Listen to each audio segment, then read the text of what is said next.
Hello guys, મિનસ કિચનમાં તમારું સ્વાગત છે। આજે આપણે નાસ્તા માટે કે ખાવાના ટાઈમ પર ચા સાથે ખાવાની મજા આવે એવા ચીલની ભાજીના મુઠિયા બનાવવાના છીએ। તો ચાલો આપણે બનાવીએ। સૌથી પહેલાં તો પાનને આ રીતે છૂટા પાડીને એક તપેલીમાં નાખી તેમાં પાણી એડ કરીને બાફવા મૂકી લેવા। 5 મિનિટમાં જ બફાઈ જશે। પછી બફાઈ જાય એટલે એક વાટકામાં મકાઈનો લોટ ઝીણો લીધો છે, તેમાં હળદર, ધાણા જીરું, સ્વાદ અનુસાર મીઠું, લસણની પેસ્ટ, મરચાંની પેસ્ટ, અજમો નાખી તેમાં બફાઈ ગયેલા પાન એડ કરી લેવા। પછી તેને સારી રીતે મિક્સ કરી પાણી એડ કરીને લોટ બાંધી લેવો। થોડો થોડો લોટ લઈને આ રીતે લાંબા રોલ વાળી લેવા।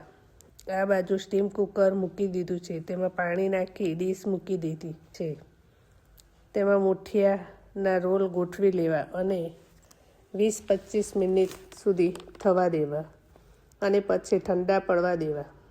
તેને આ રીતે કટ કરી લેવા। પછી એક કડાઈમાં 2 પરી તેલ મૂકીને તેલ ગરમ થાય એટલે રાઈ, હિંગ, તલ નાખી તેમાં મુઠિયા નાખી લેવા અને તેને સારી રીતે મિક્સ કરી લેવા। આપણા ચીલની ભાજીના ચીલિયા મુઠિયા તૈયાર છે। તેને ચા સાથે કે દૂધ સાથે ખાવાની ખૂબ જ મજા આવે છે। તેને એક ડીશમાં કાઢી લેવા। જો તમને આ વિડીયો ગમ્યો હોય તો વિડીયોને લાઈક કરો, શેર કરો અને ચેનલને સબસ્ક્રાઈબ કરો। Thank you.